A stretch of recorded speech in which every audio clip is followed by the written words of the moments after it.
Hello friends, today we are going to start adjective.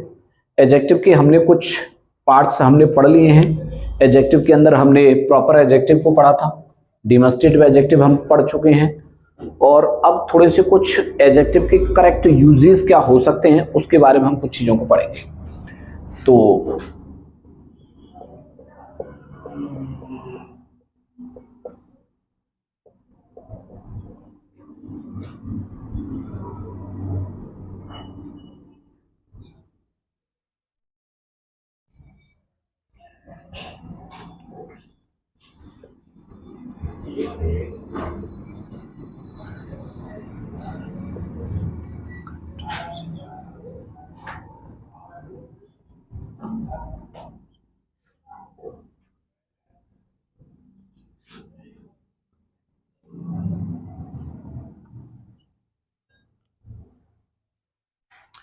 Adjective के correct uses क्या है, कुछ शब्द जहां हमें कुछ चीज़ों को जानने की जरूरत है, थोड़ा सा उन शब्दों को देखेंगे। कई बार हम शब्द पढ़ते हैं जैसे सम और एनी। अच्छा, दोनों शब्दों का मीन अपने आप में एक ही होता है। दोनों का मतलब क्या है? कुछ। दोनों का मतलब क्या है? कुछ। अगर आप हिंदी की बात करोगे तो क्या कहोगे? कुछ। लेकिन इन दोनों के यानी क्या है अर्थ में, इन दोनों के यूजेस में थोड़ा सा यानी क्या है डिफरेंस आपको देखने को मिलेगा। और वो क्या है? हम सम को यूज करते हैं किसके लिए? तो आप कहेंगे अफर्मेटिव सेंटेंस के लिए। आप अफर्मेटिव सेंटेंस में यूज करते हैं। एनी को हम लोग नेगेटिव या फिर इंटरोगेटिव सेंटेंस में यूज करते हैं। अफर्मेटिव सेंटेंस होगा तब आप यूज करेंगे सम को, और एनी का यूज या तो नेगेटिव या फिर इंटरोगेटिव सेंटेंसेस में हम लोग यूज करते हैं। दूसरी बात, सम को लिए अगर हम बात करें तो सम के साथ में कुछ चीजें और याद रखनी होंगी आपको। सम के साथ याद रखो, दो तरीके से यानी क्या शब्द यूज किए जा सकते हैं। सम अपने आप में काउंटेबल भी हो सकता है और सम अपने आप में अनकाउंटेबल चीजों के साथ भी यूज हो सकता है।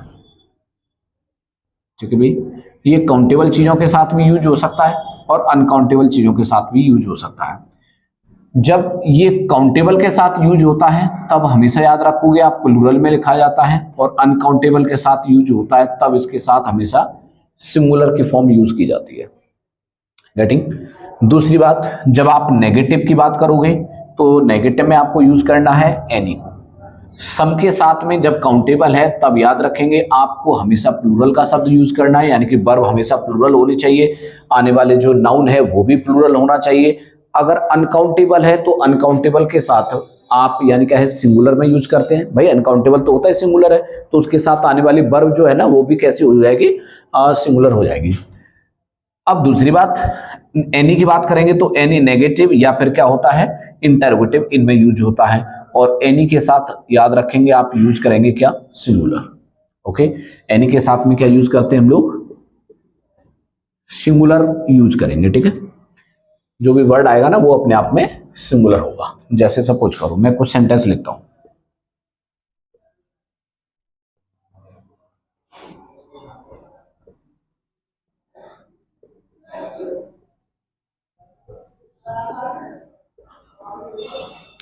क्या लिखा हो भाई? He bought some mangoes. देखो हमने सम का यूज किया हुआ है और आप जानते हैं कि सम के बाद आने वाला शब्द मैंगोज अपने आप में क्या हुआ भाई? तो आप कहेंगे ये तो काउंटेबल है, और काउंटेबल है तो काउंटेबल की हमने क्या चीजें आपको बताई हैं कि काउंटेबल है तो प्लूरल होना चाहिए, नाउन भी प्लूरल होना चाहिए।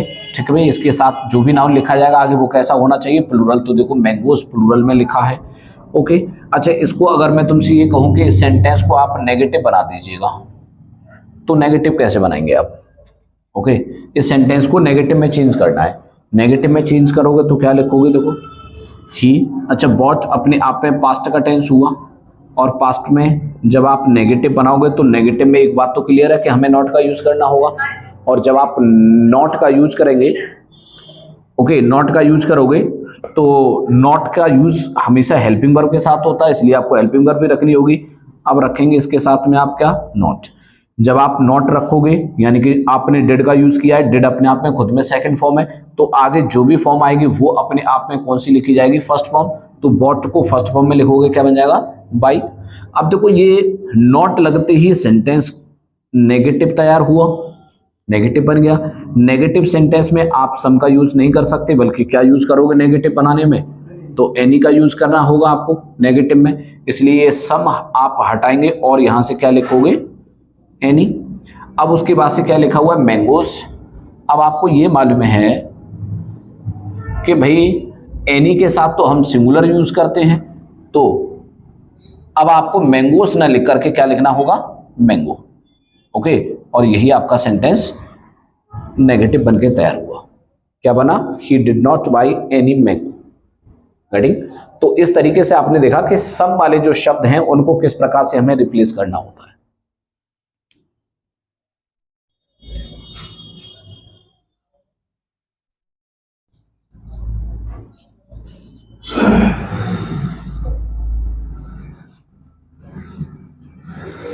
अच्छा, इस तरीके का एक सेंटेंस आपको और देता हूं और उसको भी आप बनाने की प्रैक्टिस करेंगे। जैसे देखो,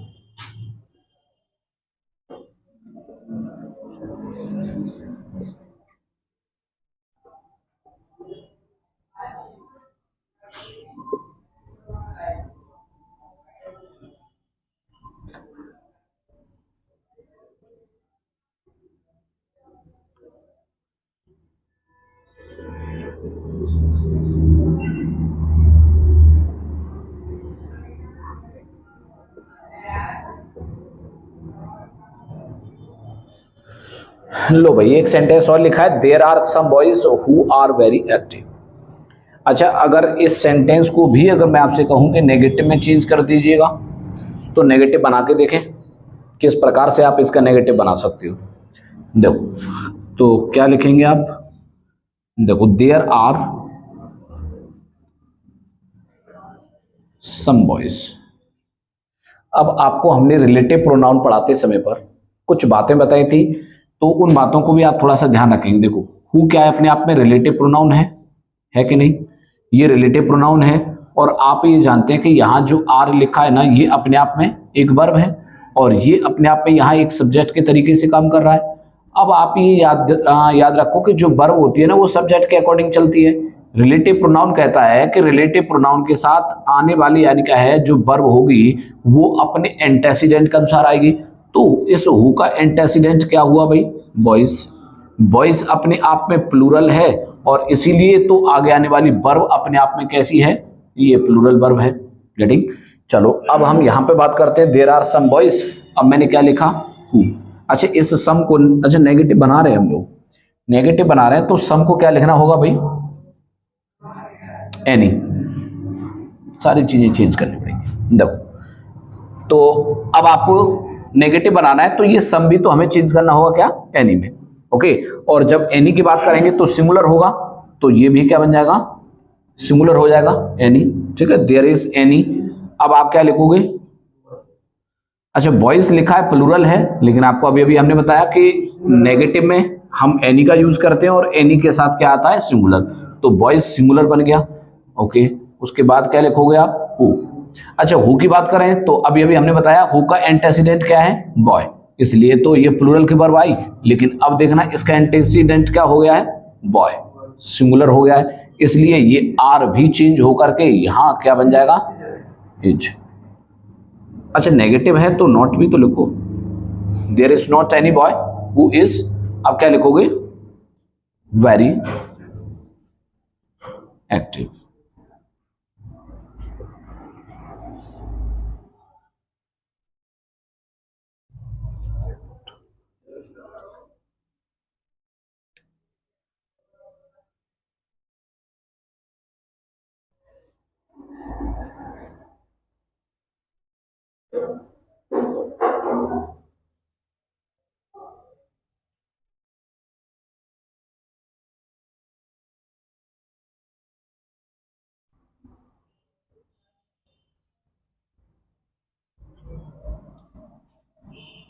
अच्छा, इसके साथ साथ कुछ बातें और जाननी होंगी आपको सम और एनी के यूज में, और वो बातें क्या हैं, देखो कई बार आप लोग ऐसा देखोगे, जैसा अभी हमने यहाँ लिखा है कि नेगेटिव इंटरोगेटिव में हम लोग किसका यूज करते हैं, एनी का।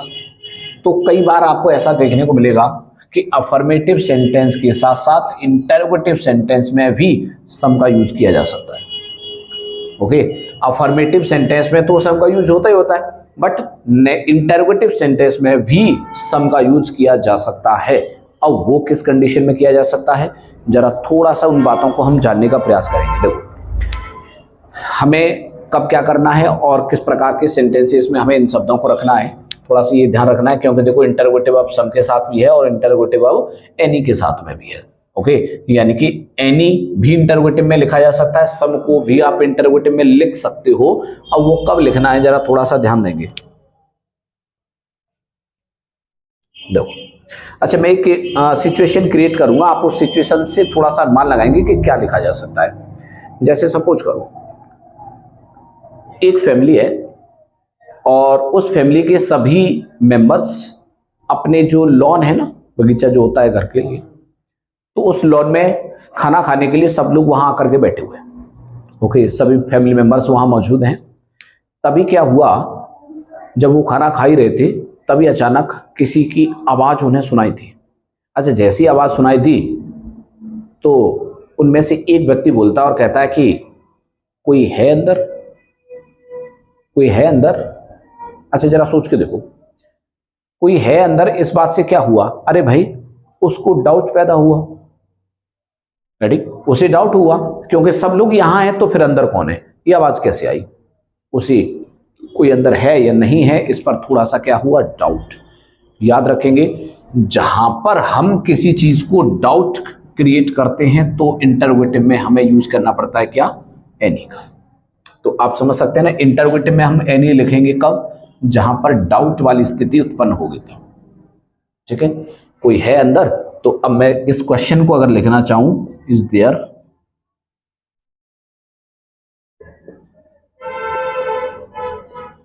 अब आप यहां क्या लिख सकते हैं, अब आपके सामने लिखा हुआ है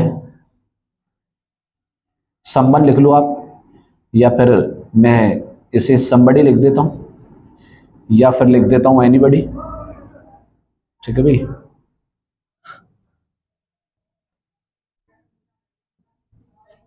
इस बात को लिखने का प्रयास करूं कि कोई अंदर है, is there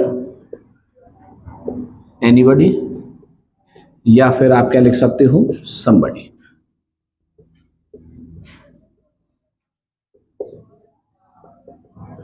inside the house.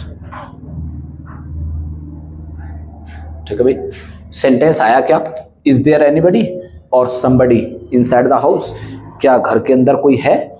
अच्छा, इस बात से आप समझ सकते हैं कि व्यक्ति को डाउट हुआ क्योंकि घर के सभी लोग यहां मौजूद है तो फिर अंदर कौन है, डाउट हुआ। और जहां डाउट होता है वहां हम लोग क्या लिखते हैं, तो याद रखेंगे आप वहां यूज करेंगे आप किसका, एनी का। इसलिए एनीबडी कहना ठीक हुआ, समबडी कहना अपने आप में गलत है। तो फिर हम सबका यूज अफर्मेटिव में कब करते हैं, इंटरोगेटिव।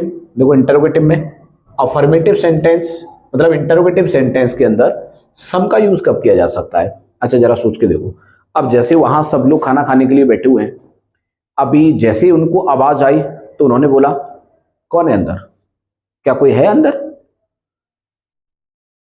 चलो जो भी था उनको पता चला, कोई कैट थी, कोई बिल्ली थी, उसने कोई बर्तन गिरा दिया जिसके कारण आवाज हुई। दूसरी बात, अब वो खाना खाना शुरू हुए तो एक ने पूछा आप चावल लेंगे, राइस लोगे आप। खाना खाने के बाद जब सब लोग फ्री होने को थे तो पूछा कॉफी लेंगे आप।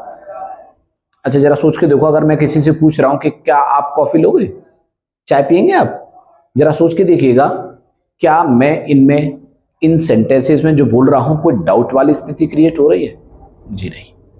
तो आप कहेंगे इसमें तो किसी व्यक्ति से उसकी इच्छा पूछी जा रही है, राइट, उसकी चॉइस पूछी जा रही है, कॉफी लेंगे आप। जब भी आप किसी को कोई चीज क्या करते हो, इंटरोगेटिव में कब करोगे, जब भी आप किसी व्यक्ति की चॉइस पूछते हो, या फिर आप कह सकते हैं कि कोई चीज किसी को हम ऑफर करते हैं। क्या करते हो, ऑफर। जब आप कोई चीज किसी के लिए ऑफर करते हो, भाई मैं किसी से कह रहा हूं लो खाना खा लो, लो चाय पियो, तो मैं उसे ऑफर ही तो कर रहा हूं। जब कोई चीज ऑफर करेंगे, कोई चीज किसी की चॉइस पूछेंगे आप, तब आप इंटरोगेटिव सेंटेंस में सम का यूज कर सकते हैं। जैसे देखो, अगर मैं कहूं आपसे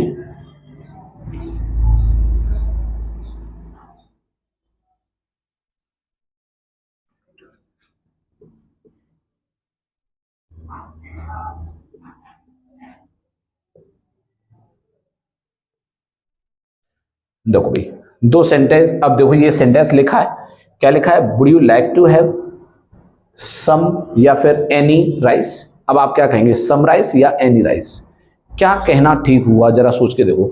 would you like to have, क्या आप खाना पसंद करेंगे, क्या आप लेना पसंद करेंगे, क्या कुछ चावल।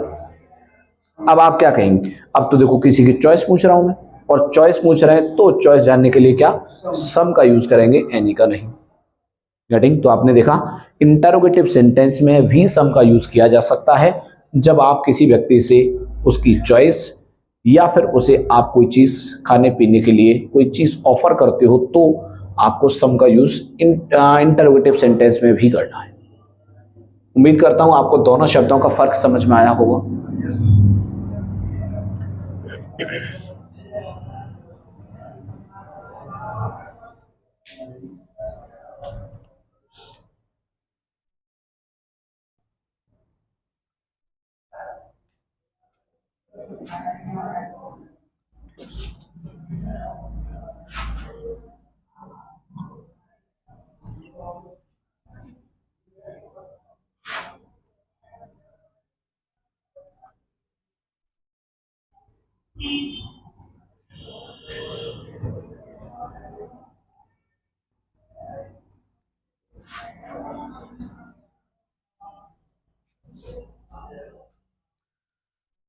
अब हम लोग कुछ नेक्स्ट वर्ड, जहां अक्सर लोग और कुछ मिस्टेक करते हैं, ऐसे शब्दों को भी देखेंगे।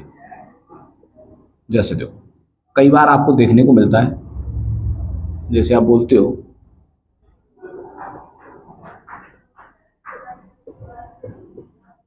No comments,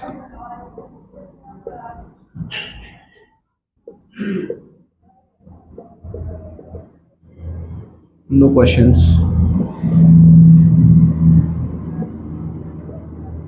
no gift, no shoes,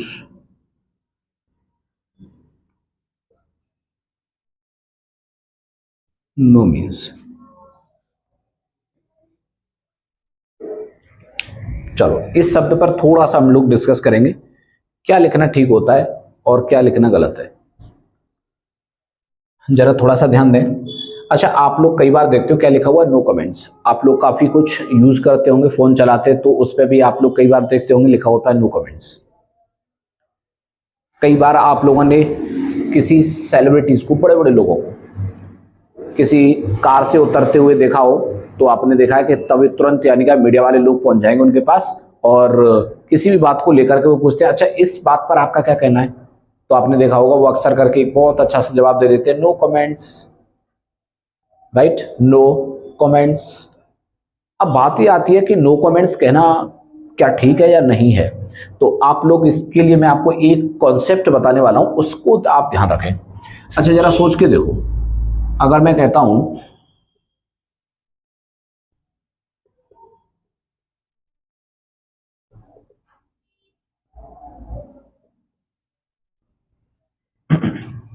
देखो भाई क्या लिखा हुआ है, एक सेंटेंस पढ़ेंगे आप और यहीं से सारी चीजों को क्लियर करना सीख जाएंगे।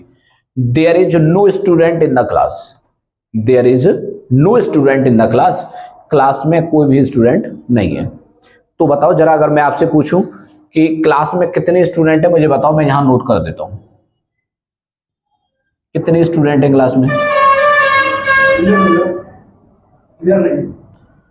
क्लास में कोई स्टूडेंट नहीं है, तो कितने स्टूडेंट है, यानी कि कोई नहीं है, यानी कि नॉट अ सिंगल वन, यानी एक भी स्टूडेंट मौजूद नहीं है, यानी स्टूडेंट ही नहीं है, ये तो मतलब है। अच्छा आप लोग एक चीज सोच के देखो, ये क्या लिखा है, कमेंट्स, क्या लिखा है, क्वेश्चंस। अच्छा एक चीज बताओ, प्लूरल किसको कहते हैं, प्लूरल क्या होता है। तो आप कहेंगे प्लूरल का मतलब है मोर देन वन। भाई कोई चीज जो एक से ज्यादा है वही तो प्लूरल होती है कि नहीं, उसी को तो प्लूरल कहोगे आप। अच्छा, अगर यहां पर अभी 5 स्टूडेंट होते तब आप क्या कहते? तो आप कहते स्टूडेंट्स। 10 हैं, ओके, 50 हैं, 60 हैं, ये मोर देन 1 है, इसीलिए तो आप प्लूरल कहते हो। अगर मैं कहूं मेरे पास 2 किताबें हैं, तो आप क्या कहोगे? I have 2 books. तो बुक्स क्यों कहा आपने? क्योंकि 2 का मतलब हुआ एक से ज्यादा। एक से ज्यादा होने पर ही तो प्लूरल होता है। अब आप जरा सोच के देखिएगा कि एक से ज्यादा होने पर प्लूरल होता है। भाई ये कितने हैं? ये तो एक भी नहीं है, तो भला प्लूरल कहां से हुए हैं? फिर तो प्लूरल कैसे हुए? इसका मतलब है, तो ही तो मैंने इसे स्टूडेंट लिखा है, एस लगाने की जरूरत हमें इसमें नहीं है। इन द सेम वे, जब आपने बोल ही दिया है कि नो, कोई नहीं, कोई नहीं, तो फिर कमेंट्स कैसे कह सकते हो? क्योंकि कमेंट्स कहने का मतलब हुआ कि कम से कम कितने कमेंट हुए? 2। और भाई नो का मतलब तो ये हुआ ना कि एक भी नहीं है। जब एक भी नहीं है तो आप एस कैसे लगा सकते हो? सही कहना क्या होगा? No comment. तो नो कमेंट्स ना कहें, ठीक है, गलत बोलते हैं लोग।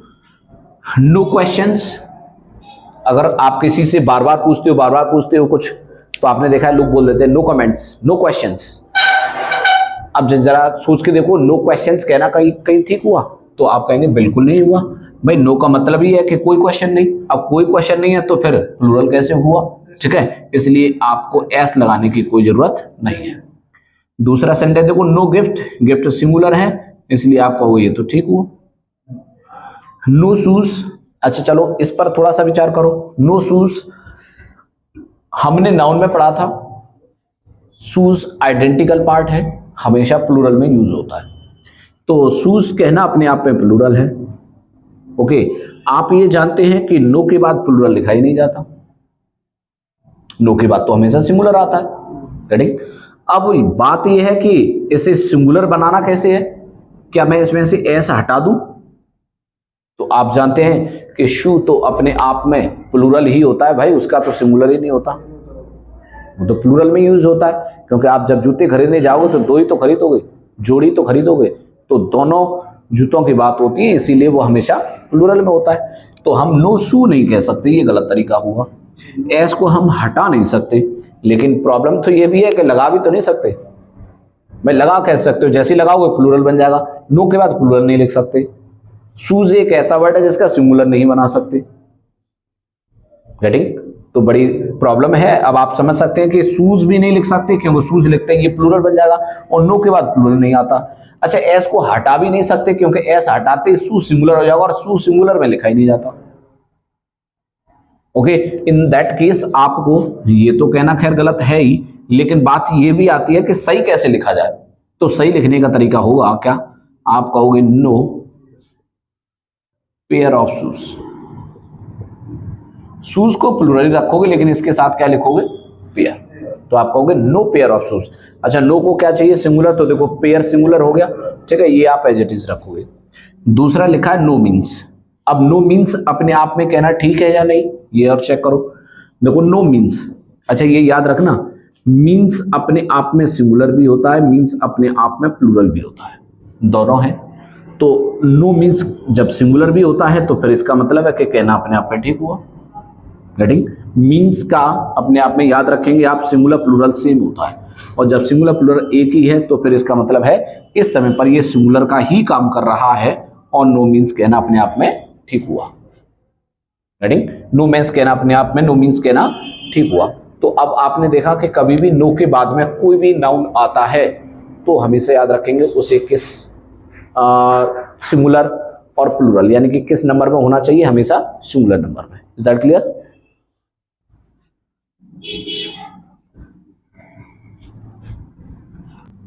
नेक्स्ट आपके पास में वर्ड हैं कुछ, लिटिल, आ लिटिल और द लिटिल। नेक्स्ट आप ऐसे देख सकते हो, फ्यू,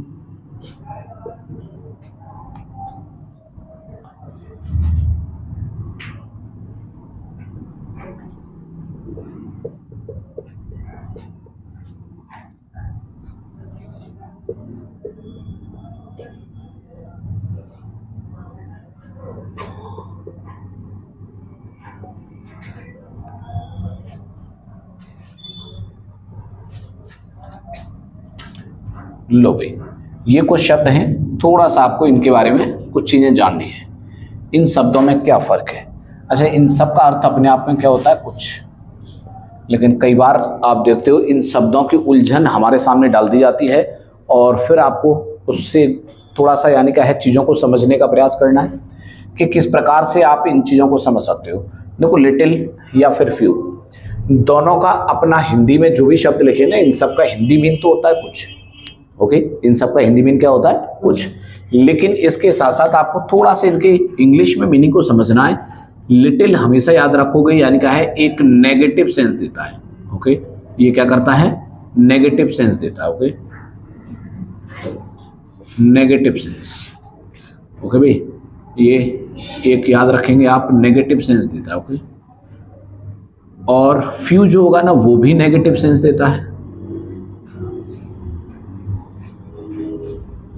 यानी कि लिटिल का मतलब हुआ कुछ नहीं, फ्यू का मतलब भी हुआ कुछ नहीं। इतना याद रखना है, लिटिल का जो यूज है वो हमेशा क्वांटिटी बताता है। क्या बताता है भाई? क्वांटिटी। और फ्यू जो है ना, ये हमेशा याद रखेंगे आप, क्या बताता है? ये नंबर बताता है। ये नंबर बताता है, ये क्वांटिटी बताता है। याद रखो, जो शब्द क्वांटिटी बताता है वो हमेशा अनकाउंटेबल होता है। वो अनकाउंटेबल होता है। अनकाउंटेबल चीज आप समझते हैं ना कि वो हमेशा सिंगुलर नंबर में होती है। तो लिटिल के साथ आने वाला शब्द हमेशा क्या होगा?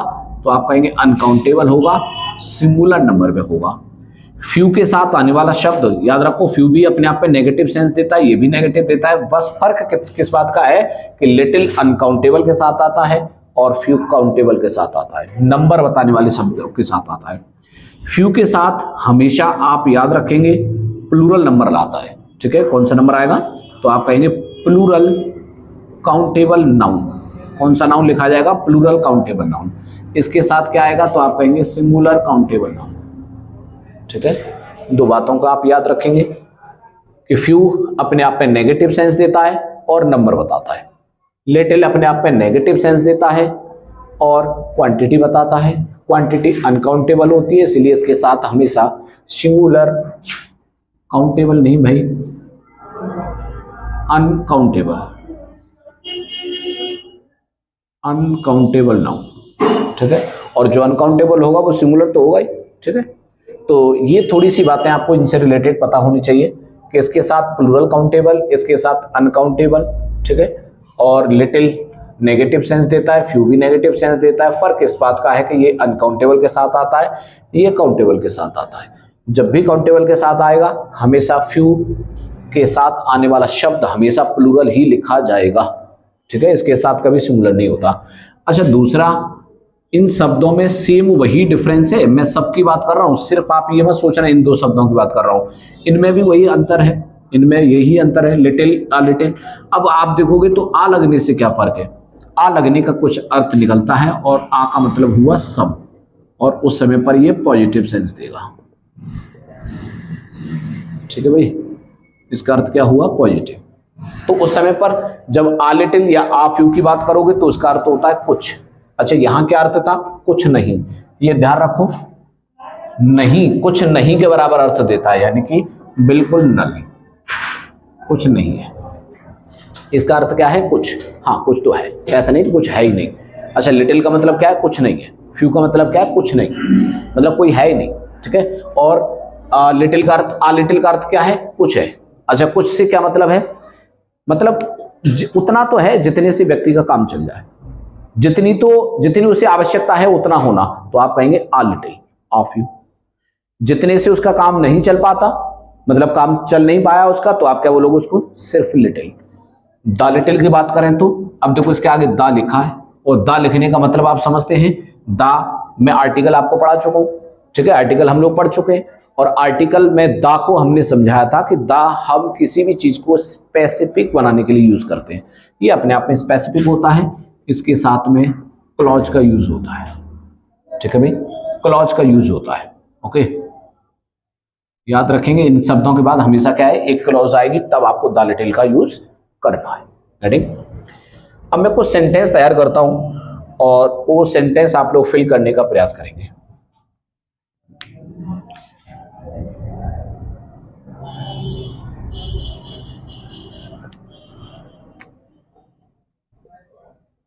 देखो भी, अब मैं कुछ सेंटेंस तैयार करता हूं, आप सेंटेंस फिल करने का प्रयास करो।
आइए कुछ सेंटेंस हैं, उन्हें आप लोग फिल करके देखेंगे क्या फिल कर सकते हैं आप उन सेंटेंस।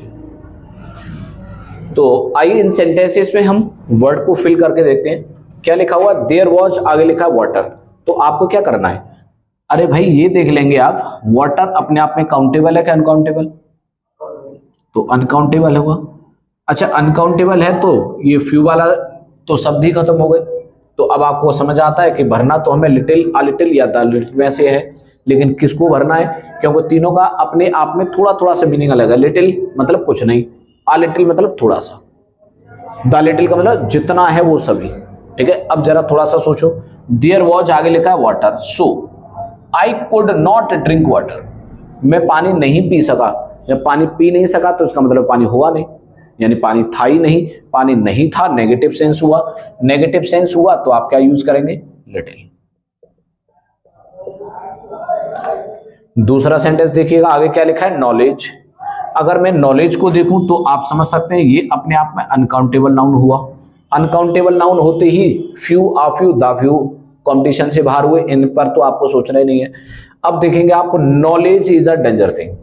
अब आप क्या कहेंगे, लिटिल नॉलेज या डेंजर थिंग, आ लिटिल या द लिटिल, क्या कह सकते हैं आप? जरा सोच के देखो। देखो भाई, अगर मैं ये कहता हूं कि लिटिल, इसका मतलब है कोई नॉलेज नहीं। अगर कोई नॉलेज नहीं है तो वो खतरनाक कैसे हुई? यस, वो खतरनाक कैसे हो सकती है भाई, जब नॉलेज है ही नहीं तो खतरनाक नहीं होती।